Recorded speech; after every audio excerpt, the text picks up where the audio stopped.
Broadcasting from the studios of WKEN, where every day it's the weekend. It's the Ken Calvert Show with your host, Ken Calvert. Hi, everybody. It's Ken Calvert, and as Hank Kingsley used to say, hey now. Welcome to the Ken Calvert Show, the podcast. We are coming to you from the studios of WKEN, where every day is the weekend, oddly enough. It is the weekend. It's October 20th. Boy, this is interesting because it's all going to fit together. Go with me on this, okay? Trust the Calv. On this date, October 20th, 1960, Roy Orbison had his first number one single with Only the Lonely, and his first of 33 hits. This song was turned down by Elvis, the Everly Brothers. So Roy decided, what the heck, I'll record it myself. Now I want you to imagine this. You have the opportunity to see Roy Orbison tonight. Wait, Ken, he's dead. Roy Orbison, dressed in gray, black shirt, black shades. He looks around at the orchestra behind him, making sure everyone is ready. Satisfied, Roy turns back to his mic and starts playing his guitar.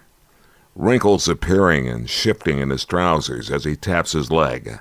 Oh, Pretty Woman sounds as classic as it ever has as it echoes through the theater. But when it ends, the man who's been singing and playing his guitar the whole time filters down into the stage and disappears like some kind of a Disney genie. Roy Orbison died in December 1988. He was 52. He was named one of the greatest artists of all time by Rolling Stone, member of the Rock and Roll Hall of Fame, and the Nashville Songwriters Hall of Fame. He also co-founded the Traveling Wilburys with George Harrison, Bob Dylan, Tom Petty, and of course Jeff Lynne. Tonight, in Detroit, at the Fox Theater, In Dreams, Roy Orbison in Concert, the Hologram Tour. Some say creepy, some say cool. What say you? Now, I just caught up with the CEO of Bass Entertainment Productions, a fellow by the name of Marty Tudor. And Marty and I discussed what people will see at the Fox Theater tonight and then, of course, rolling across the country. Here's my discussion with Marty just moments ago. It's In Dreams, Roy Orbison in Concert, the Hologram Tour. Correct. And this is at the Fox Theater on Saturday night, October 20th. Tickets remain available. What can people expect? I think it's fascinating that his son, Alex Orbison, will be participating. Well, Alex is really taken with this. You know, he was a big supporter of this, and actually all three sons were very, very involved throughout the whole process of creating the hologram and deciding what the show would be and what the hologram does. They wanted it to be exactly authentic to what their dad did, and that is what we have done.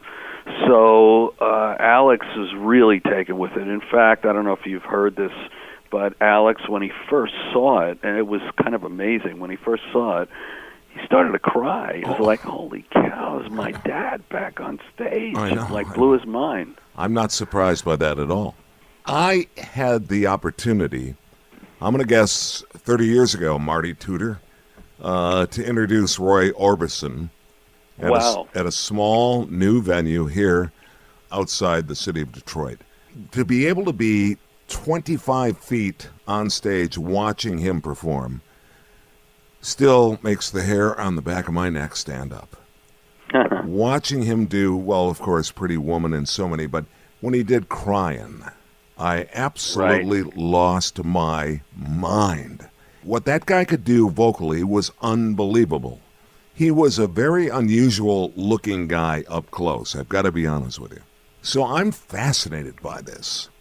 In any way, shape, or form, and I don't want you to take this wrong, is it a little strange or creepy for people to see this hologram along with this band? Well, here's the way I explain that. You know, I get this question literally from everybody. Good, because I didn't want to sound like the idiot in the room. Okay. No, you're far from that.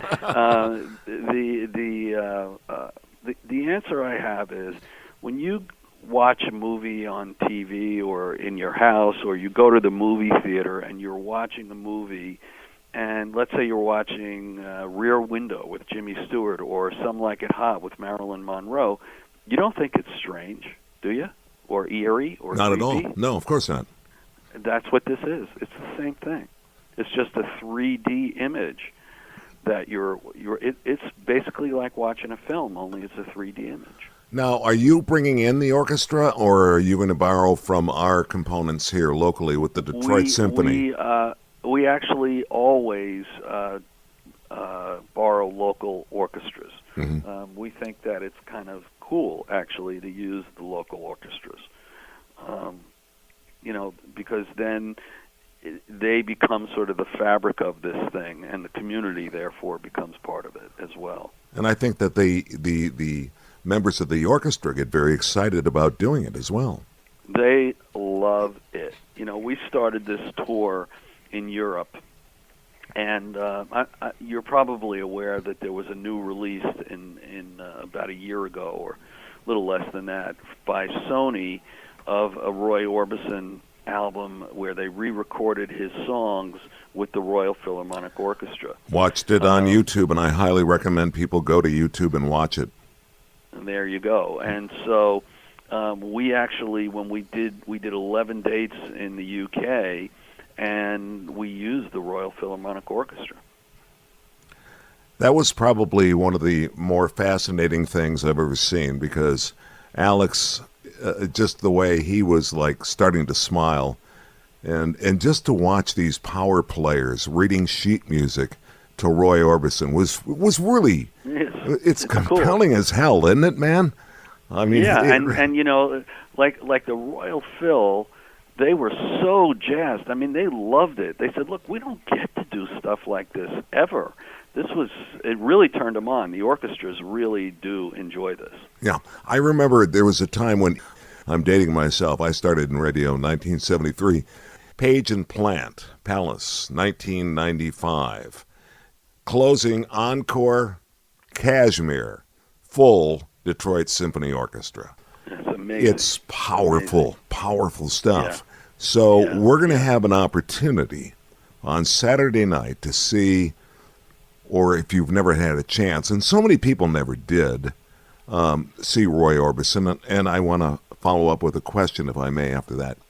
The audience that'll attend will be all Roy Orbison fans. Will there be any traveling Wilbury fans, and does the hologram progress to that stage?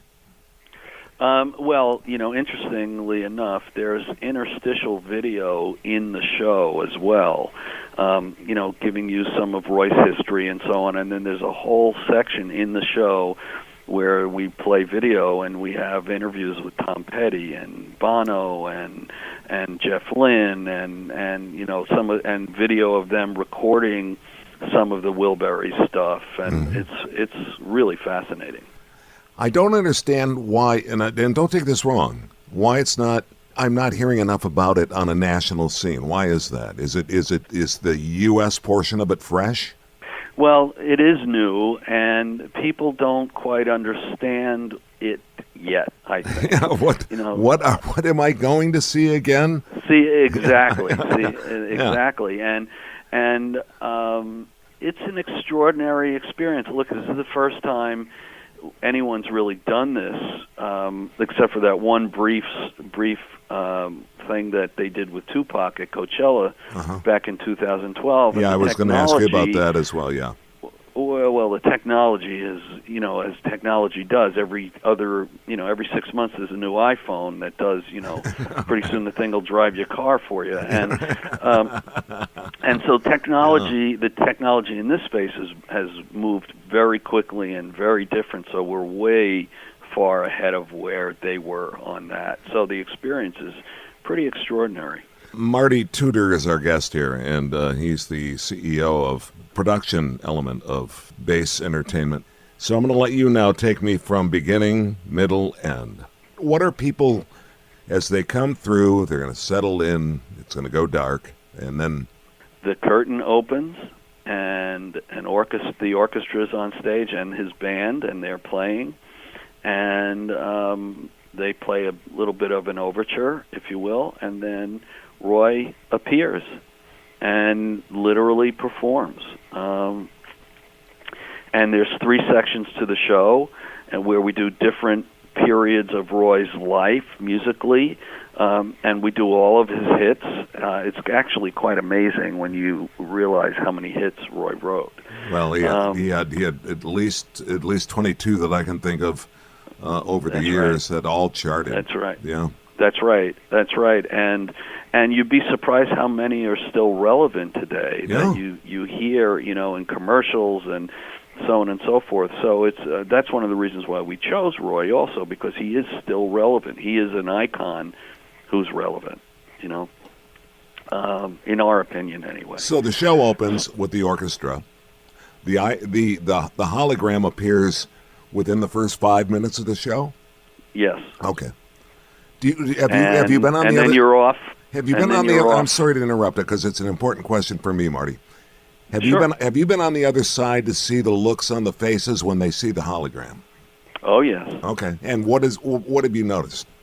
They can't quite believe it, and it's like awe, and often when the hologram appears, there's like applause, and wow. And what happens is after about 10 minutes, this is sort of fascinating to me, in that after about 10 minutes, even though you consciously know that that's not really Roy up there, your brain begins to just automatically accept that there's a person up there, and it's an extraordinary experience. It really is. And what happens is the audience winds up. I mean, we've had people dancing in the aisles and singing along and applauding, and it's quite an extraordinary experience. The unfortunate part is that when people like all of a sudden yell, "Do Pretty Woman!" Roy had a set show. He did. That he did. Yes, he did. And we're doing that show that he did. That's why I go back to saying that we are trying to be as authentic as possible. Roy never interacted with the audience, never spoke to the audience. He was not a very animated guy in his performances, but man, when he opens his mouth to sing, it's incredible. So that's where the focus is, on the music. Did they do any of the history of his relationships with some of the other artists that were growing up and coming up in the ranks with him? No, we do not. Okay. We do not really talk. The only place we do that is in that traveling Wilburys sort of area. Okay, so there's no Elvis association or any of that. No, okay. Or Jerry Lee or any of that stuff. Right. Yeah. A fascinating show, and you find people walking out. Well, you find them walking out like going, "Wow." Is the wow? Oh, yeah. The wow factor is there. I got a story for you. Okay, go. Our first show was in Cardiff, Wales, and after the show, I happened to be standing by the mixing console, and I had a credential on, so it was obvious I had something to do with the show. Right. And this couple came up to me and they said, "Hey, are you involved in the show?" I said, "Yeah." I didn't, of course, say to what extent. And they, the woman said, "Could you please tell my husband that there was not a person up on that stage, that it was a hologram, it was a projection?" And I said to him, "It was." And he said, "No, it wasn't. There was a person up there. You're just trying to fool me." And the two of them were arguing. It was great. I mean, to me, that's the ultimate compliment, right? Absolutely. Absolutely. Technology, we'll make this part brief. How difficult was this to do in terms of handing it off to the guys and the girls that put this together, in terms of making Roy Orbison appear in holographic form? It's pretty difficult. It takes about a year to do. Or I make it simple. It's like having a baby, 9 months. Okay. But it's really technically challenging and, as you can imagine, quite expensive to do. But because there's so many pieces to it that have to interact between the music and the vocals and the, you know, for example, with Roy, when Roy recorded originally his songs, there were no stems or tracks for, you know, everybody was, it was like 4-track. Right. And the stuff was mixed to mono. Yep. And then they didn't save the 4 tracks even. So they just mixed it, and that's what you had as a mono mix. And so we had to find a way to separate the music from the vocal so that we could have just his pure vocal, so that we could then augment it with live music. Wow. And you know, and so you know, you being in the radio business, you have a lot of knowledge of what technically that could entail, and believe me, it was a big job. If I can interrupt for a second, George Martin took such a limited production quality ability to a level that nobody could really understand. I mean, yeah. When you take about you go back, how limited half-track, 4-track, before they got to 16-track, these guys were making it sound fabulous. It was stereo. That was the big deal. That's right. Left side, right side. That's right. And if you remember when they originally did on the Beatles stereo, they had vocals out of one side and music out of the other. And we had to get used to that. That's right. We had to get used to that. In fact, I was reading something today. The Beatles finished up Day Tripper, and then they did 6 other tracks in one day. You know, I mean, just like boom, boom, boom, boom, boom, boom, boom, boom. That doesn't happen anymore. You know, it doesn't happen anymore. No. I'm fascinated by our conversation, Marty Tudor. I really am excited to promote the fact that at the Fox Theater on Saturday night, 8 o'clock, tickets remain available. Actually, a fairly decent price. If you want to be up close, it's a little pricey, about $100. But otherwise, it's $20. Roy Orbison's Hologram. We certainly look forward to seeing it, and I want to thank you, Marty Tudor, for joining us and telling us about, it's technically called In Dreams, Roy Orbison in Concert, the Hologram Tour. That's it. We'll see you Saturday night, everybody. Please come. You're going to be blown away.